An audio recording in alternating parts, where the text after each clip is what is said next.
It's now been nearly 3 months since a New Zealand pilot was taken hostage in Indonesia's remote Papua region. The New Zealand government has been attempting to secure his release from the separatists, so far without success. Well, up until this week, Professor Damien Kingsbury had been brokering talks between the two groups, but he told me Wellington has now decided to negotiate with West Papuan separatists through a different channel. I was in negotiation with the New Zealand government up until a few days ago, but the New Zealand government decided to go through another channel, and that channel has been unsuccessful. So at this stage, there is no negotiation. Can you tell us more about what role you played in mediating between the separatist group and New Zealand? I was in contact with the West Papua TPNB, the separatist group that is holding Mr. Mertens, and I was trying to find a way forward between them and the New Zealand government to get Mr. Mertens free. That would have involved some small concessions on the part of the New Zealand government, but in the end they said that they were not prepared to make any concessions and they were going to go through another channel. However, that other channel has not been successful. Why was there that decision to change from you taking on that mediating role to another channel? The New Zealand government didn't explain to me why they chose to go through the other channel. However, the person I believe that they have selected to try to find another way forward is a New Zealander. He is well credentialed. He is the former executive director of the Henri Dunant Centre for Humanitarian Dialogue, which is a mediating organisation, and he sits on the UN Secretary General's high-level panel for mediation. So if that's the person, and I think it is, then that's a very well-qualified person. The problem is it's not a person who is trusted by the TPNPB, and in this particular situation, trust is at a premium. So do you believe that's why that channel has failed, and where does it leave negotiations now?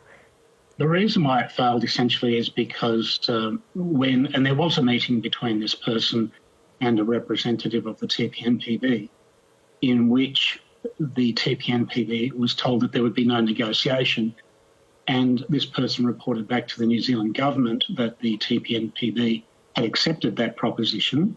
That was incorrect. They have not accepted the proposition that there would be no negotiation. It basically leaves the New Zealand government back where they started.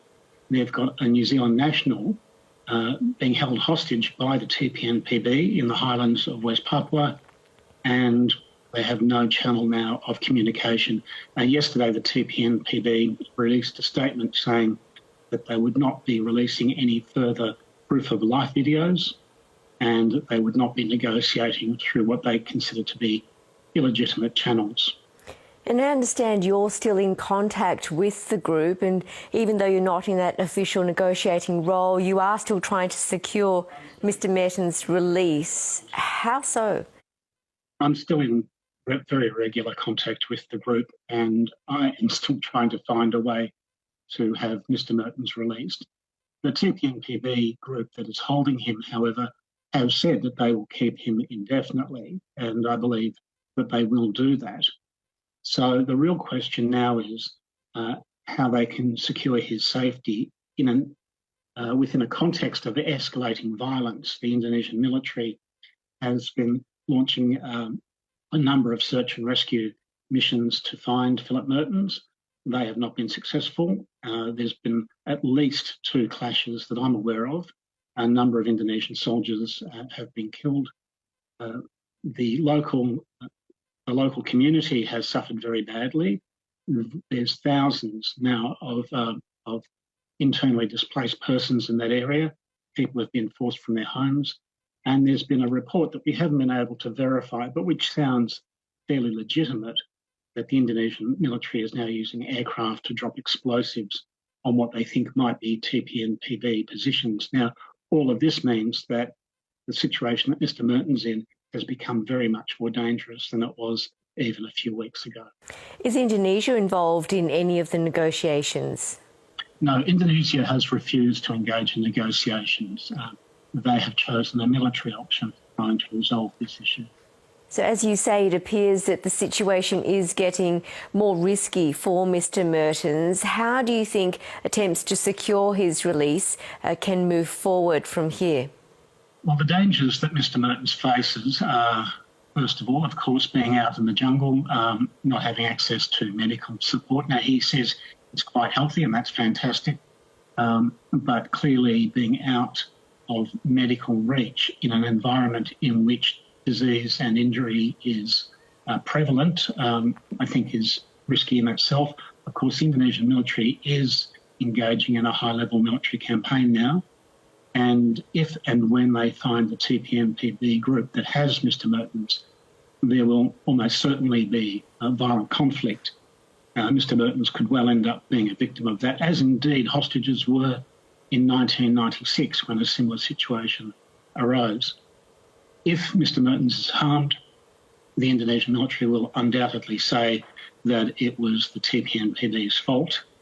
And of course, then there's the issue of the aircraft which are said to be dropping explosives in the area, and that's fairly indiscriminate.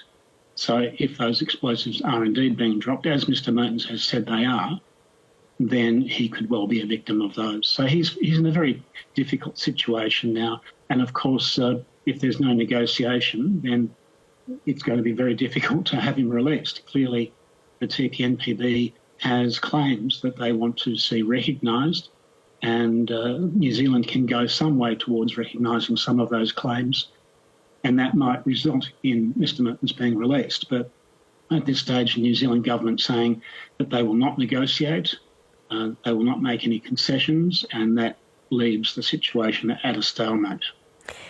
And when you were in contact with the group, what did you feel was the likelihood of Mr Mertens' release? We've got to keep in mind two things, that the first position of the separatist group that is holding Mr Mertens was that if their demands were not met, they would kill him.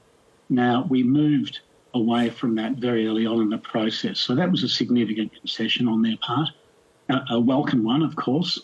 But beyond that, I think they've acted in good faith. The New Zealand government over the past couple of months has made a number of requests of the TPNPB, which have been through me, which the TPNPB has fulfilled. So I think they're acting in good faith. And if they say that if they can reach an accommodation around a negotiated position, then that they will release Mr Mertens.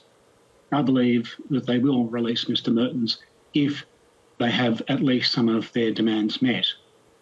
If the demands are not met, then I can't see any way forward for this process. I think it will stay pretty much as it is for the indefinite future. An uncertain future. Professor Damien Kingsbury, thanks so much for talking to the world tonight. It's my pleasure. Thank you.